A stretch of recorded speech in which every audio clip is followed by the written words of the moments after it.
l'Alliance biblique française présente le podcast Au commencement, le podcast qui donne envie de partir à la découverte de la grande histoire biblique. Si vous l'appréciez, n'hésitez pas à le soutenir avec vos dons en suivant le lien dans la description de cet épisode. Aujourd'hui, nous partons à la rencontre d'un homme et d'une femme dont la vie est changée par la simple voix de Jésus.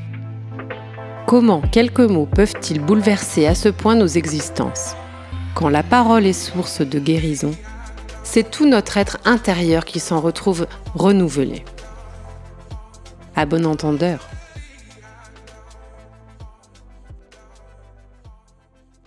La Bible, c'est souvent des histoires de restauration, des histoires où Dieu prend en compte la souffrance humaine avec compassion et tendresse. Des expériences de vie où Dieu nous rejoint et nous touche profondément dans ce qui nous affaiblit. C'est le cas pour la belle-mère de Pierre, un ami de Jésus. En un jour pas comme les autres, Jésus vient à sa rencontre alors qu'elle est mal en point. Attente, espérance, surprise, personne n'en sortira inchangé. Mais commençons par le commencement, découvrons ensemble cette petite histoire qui s'imbrique dans la grande histoire. C'est le jour du sabbat, c'est le temps de la halte, du repos avec Dieu pour s'ancrer chacun dans son identité de créature, précieuse, importante, mais pas indispensable. Un jour pour savourer le fait que notre valeur ne dépend pas de notre travail, de notre efficacité ou de nos accomplissements. Un jour pour goûter à la détente, comprendre que le monde continue à tourner même quand nous nous reposons. Un jour aussi pour jouer et se réjouir, pour retrouver les plaisirs simples de la vie, don de Dieu, cadeau pour chaque être humain.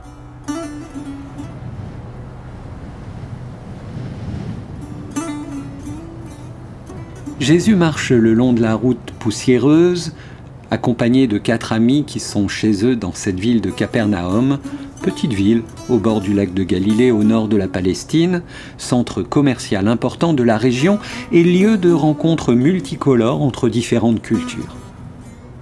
Comme à son habitude, pendant le sabbat, Jésus se rend à la synagogue où le peuple se rassemble pour entendre la parole de Dieu, pour comprendre son projet et son cœur pour l'humanité.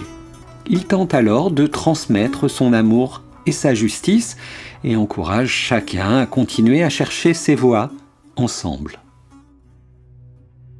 Ce samedi-là, dans la synagogue se trouve un homme malade. On dit qu'il est tourmenté par un esprit impur, tourmenté par une voix qui ne laisse plus de place à la sienne, tourmenté par une voix qui éteint petit à petit son humanité.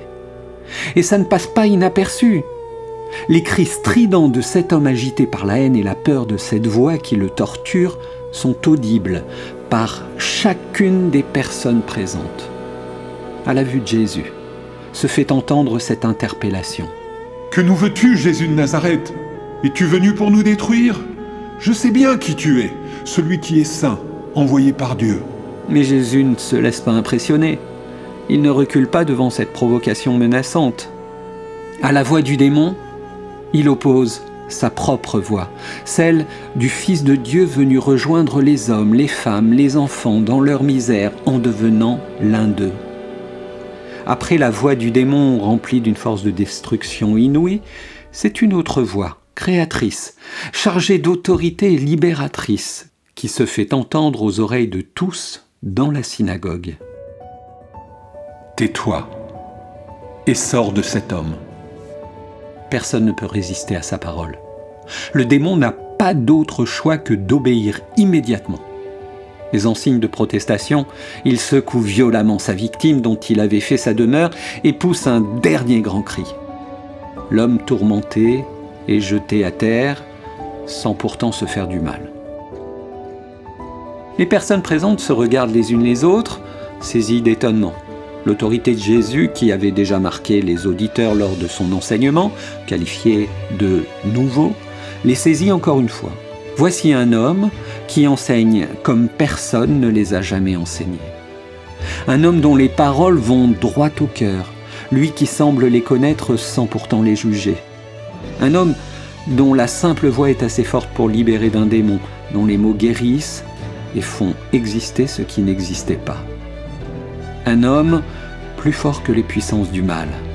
Celui qui était soumis à la peur et à la violence d'un démon est désormais renouvelé, recréé, libéré par la parole de Jésus. Et si une nouvelle création était en train d'advenir?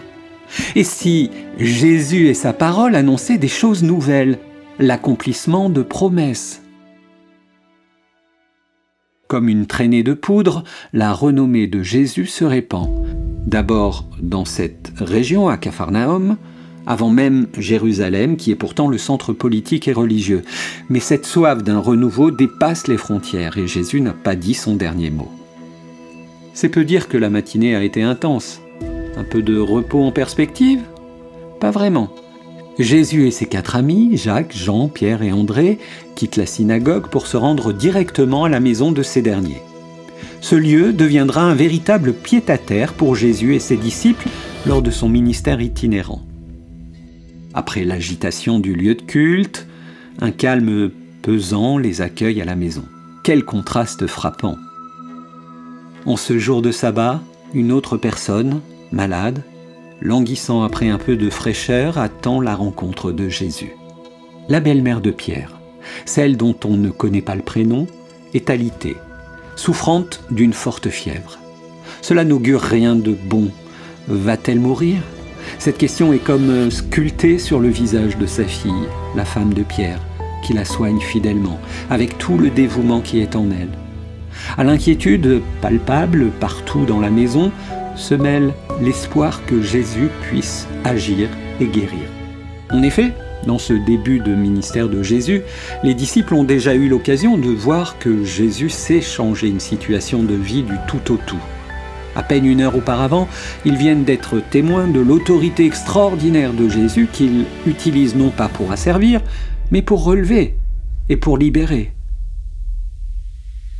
Il faut dire que Pierre ne craint pas de s'exprimer et les 2 frères, Jacques et Jean, de demander. Le premier qui n'a pas sa langue dans sa poche sera connu pour son tempérament fougueux, tandis que les derniers recevront par Jésus le surnom éloquent de Boanerges, fils de tonnerre, zélés et impulsifs qu'ils sont. Alors, on n'y va pas par 4 chemins, on demande à Jésus de faire quelque chose pour cette femme, mère et belle-mère, entourée et aimée par sa famille. Saisi de compassion, Jésus s'approche de la femme fiévreuse. Avec délicatesse, il prend sa main dans la sienne. Celui qui est venu servir l'humanité n'est pas repoussé par la maladie. Il ne redoute pas le toucher, la proximité avec l'état de faiblesse de la belle-mère de son ami. Il est là, pleinement présent. L'épouse de Pierre et les 4 amis retiennent leur souffle, leur regard comme absorbé par la main de Jésus sur le corps affaibli par la fièvre de la femme. Va-t-elle être guérie? La voix de Jésus résonne jusqu'au dernier recoin de la maison. La même voix qui vient de menacer le démon menace maintenant la fièvre causée par la maladie. Le ton sévère de sa voix révèle aux personnes présentes que Jésus a autorité sur toute maladie, sur toutes les forces du mal qui enchaînent l'humanité. Aussitôt, la fièvre quitte la belle-mère de Pierre. Au grand étonnement de sa famille qui, malgré l'espoir dont leur cœur était animé, peine à saisir ce qui vient de se passer. La femme se met debout sans tarder et commence à servir tout le monde. Sa guérison est immédiate. Son corps redevient sain, sa tête a perdu toute sa lourdeur et ses pieds savent à nouveau marcher, ses bras bouger. Tous le voient. C'est comme si une nouvelle force était entrée en elle, telle une vie nouvelle, cadeau inestimable. Alors, ne reste plus qu'à servir. Servir, servir, servir.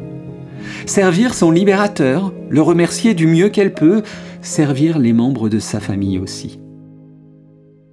Le soleil descend doucement sur l'horizon, annonçant la nuit qui vient et un repos bien mérité. Mais pour Jésus et toute la maisonnée, cette journée incroyable n'est pas encore terminée. Depuis quelques minutes, on n'arrête pas de frapper à la porte, des voix se lèvent d'un peu partout. Tous les malades résidant à Capharnaüm et toutes les personnes opprimées par les forces du mal se pressent à la porte de la maison de Pierre, qui verra encore des choses invraisemblables arriver à sa demeure. Ce soir-là, Jésus guérit encore beaucoup de malades, et libère beaucoup d'autres de voix oppressantes. Cette histoire biblique est celle d'un homme et d'une femme liés et déliés un jour de sabbat. Tandis que l'un retrouve son équilibre et son humanité, sa véritable voie, l'autre retrouve sa force physique et son énergie pour servir. Une vie nouvelle attend l'un et l'autre. Cette histoire est aussi celle d'une ville qui est au bénéfice de la compassion et de l'autorité bienveillante de Jésus. Une ville ouverte à son action et à sa parole. Une ville prête à accueillir Jésus, le Fils de Dieu. Une ville guérie. Enfin, cette histoire biblique montre, avec force et délicatesse, que si la maladie et le mal font partie de notre vie sur cette terre, elles ne sont pas moins insupportables pour Dieu, qui a voulu autre chose pour l'humanité. À travers la vie, la mort et la résurrection de Jésus, il a annoncé qu'il préparait quelque chose de nouveau, un monde sans souffrance, sans douleur, sans maladie. Un monde où les puissances du mal n'ont plus d'emprise sur les hommes, les femmes, les enfants. Cette promesse nous remplit d'un espoir extraordinaire pour entourer de nos soins et de notre compassion dans l'ici et le maintenant toutes celles et ceux qui souffrent.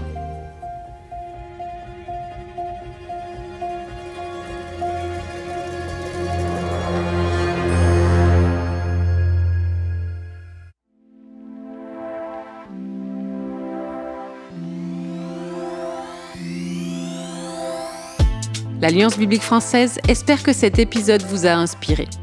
Si vous l'avez apprécié, n'hésitez pas à le soutenir avec vos dons en suivant le lien mis à votre disposition dans le descriptif de ce podcast. Retrouvez l'Alliance biblique française sur son site web, sa chaîne YouTube, Facebook, Instagram et sur les plateformes d'écoute comme Spotify, Google, Apple et Deezer.